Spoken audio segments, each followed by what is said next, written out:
So, if you paid attention to the news in the last few weeks, you probably have heard a lot about this debt ceiling. And so I thought I would just take a minute, talk about what this debt ceiling is all about, why it matters, why people are kind of freaking out, and why if we don't figure this out, both in the near term as well as the long term, this could have very serious ramifications on the US and our position within the global economy. So first of all, let's understand what the debt ceiling is. The debt ceiling is simply the total amount that the US Treasury can borrow, set by law, in order to pay for its obligations. In order to pay for all those things, they raise taxes, but unfortunately taxes aren't sufficient relative to the amount of money that the government spends, and so they have to borrow money. A big chunk, about $663 billion of that spend every year, is solely on the interest payments alone on the debt we already have. So if you consider like total US tax receipts come in a little under $5 trillion. However, the US spends about $6.5 trillion, which means they need to borrow, around $1.5 trillion every year. And that's a lot of money. And the US already owes around $31.4 trillion in debt. So and that is the last ceiling that was approved by the government back at the end of 2021, which was a $2.5 trillion increase. So when you think about like all of these bills that Congress is passing around spending money on, like, the Anti-Inflation Act, for example, which I'm sorry, I just have to chuckle because it's like, hey, we're gonna fight inflation by spending more money, which is the cause of inflation. But anyways, I digress. Then they pass these bills and they spend more money. That money has to come from somewhere, and it's gonna either come from increasing taxes or borrowing money, which ultimately is just pushing the can down the road. Eventually that money has to be paid back in the form of taxes, right? So let's go back to the debt ceiling. So hopefully that helps you understand why we have the debt ceiling. Basically, Congress says you can only borrow up to this amount to the US Treasury to cover all of our obligations that we've committed to through these bills that we've passed. And given the fact that we don't bring in as much money as we spend, right? That's the roughly $5 trillion versus the $6.5 trillion that we spend. We have to borrow the additional 1.5, and we've already kind of borrowed up to our limit. What happens if we don't increase the debt limit or the debt ceiling? Well, if we don't do that, then US Treasury can't borrow more money. They can't, and if they can't borrow more money, then all of a sudden they start defaulting on their obligations. Those obligations could be loans that they owe to other individuals, corporations, countries, right? So a lot of countries and individuals and corporations own what are called T-bills or treasury bills. These are loans that they have made to the federal government, and the government's on the hook to pay those debts back, right? And to pay the interest. At $663 billion is on, $31+ trillion of total debt. And so if the US can't pay these bills, or they can't pay for their employees and all these other obligations they've made, then they start defaulting on their payments. And that could have huge ramifications. I mean, think about it this way. Like if you lend me money and then I don't pay you back, or I take longer to pay you back than we had originally agreed on, how likely are you gonna lend to me in the future? Well, you still may be willing to lend to me, but it's gonna be more costly because you don't trust me as much, right? And that is the big fear here, is that if twofold. One, if the US can't meet its obligations, people will stop providing services, right? Employees will stop working, national parks will shut down, all kinds of things could happen there.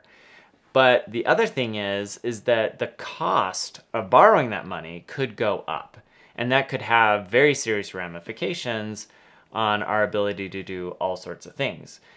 So for example, we're roughly paying somewhere between 1% to 2% interest on all of this debt. And the reason we're able to pay such a low interest rate is because everybody around the world has a lot of faith in the US government to be able to pay its obligations. If all of a sudden that changes and it's thrown into doubt whether or not the US has the ability to pay its debts, the cost of that interest will go up. So the problem with that is that as the cost to borrow for the federal government goes up, it's going to push the cost to borrow of everything. Interest rates across the board will rise even more than they currently are rising due to inflation, what the Fed is doing to fight inflation. If a lot of our loans are based on what's called this like risk-free rate. Now, in economic terms, the risk-free rate is the rate at which you can invest with essentially zero risk of losing money. And what kind of return do you make on that? Well, T-bills historically have represented the risk-free rate because the federal government is considered risk-free. You're guaranteed to get paid out that amount of money. But what happens all of a sudden if that's no longer truly the risk-free rate and that rate goes up? Well, that's going to impact and cascade through everything, not just mortgages and car loans, interest rate wise, or credit cards. It's going to have an impact on the prices of everything and our ability to actually invest and build and so on and so forth. The other thing that could have a very negative impact is that because the US has been viewed as so stable for so long, there are lots of countries around the world that are willing to hold our currency in their reserves. What that's done is it's kept the dollar very strong for a long period of time and has made it like a default global currency. You think about oil today is traded in US dollars. If the dollar weakens and people become less confident in the dollar and in the US government and economy, then they may look for other currencies. If they do that, that again will push up our cost of capital and damage our ability to borrow money, which in turn will make it so that we won't be able to provide as many goods and services as the federal government to all of us as Americans, which could have a very damaging impact. And then the only way to solve that will ultimately be to increase tax rates across the board. Not just against the rich, but probably against, across all income levels, as the federal government seeks to rebalance and hopefully not just rebalance, but start paying off a lot of the debts that we've incurred. If you think about, our US GDP is around $23 trillion annually, but we currently owe over $32 trillion, or will soon owe over $32 trillion.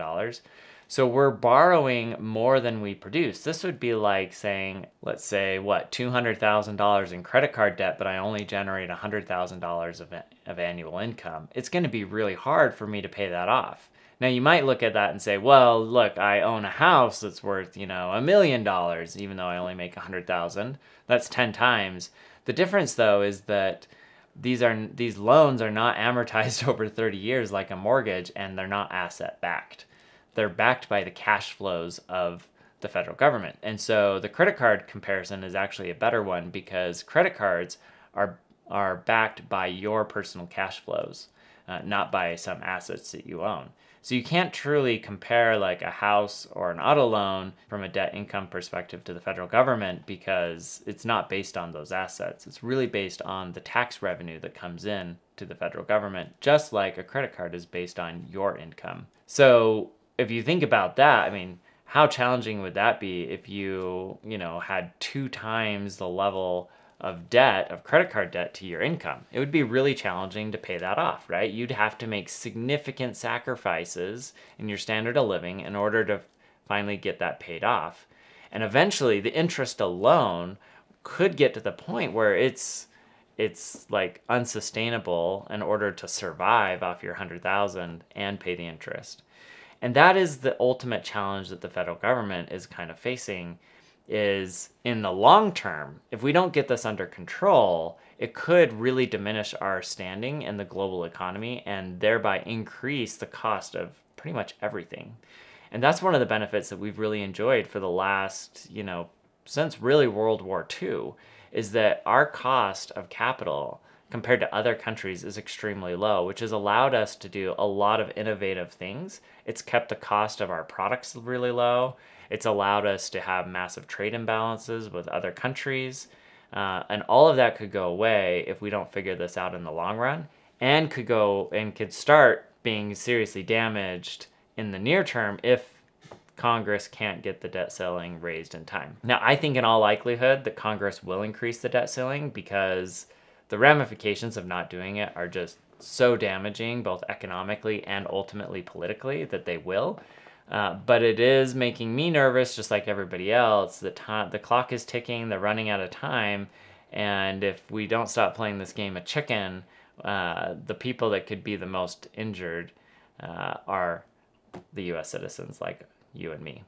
Anyways, I hope this video was interesting and helpful in terms of understanding why this matters, why the debt ceiling matters, and why it's something you should be paying attention to. If you enjoyed this video, check out some of my other videos where I explain different metrics and so forth, like my breakdown of SAAS metrics over time. Thanks.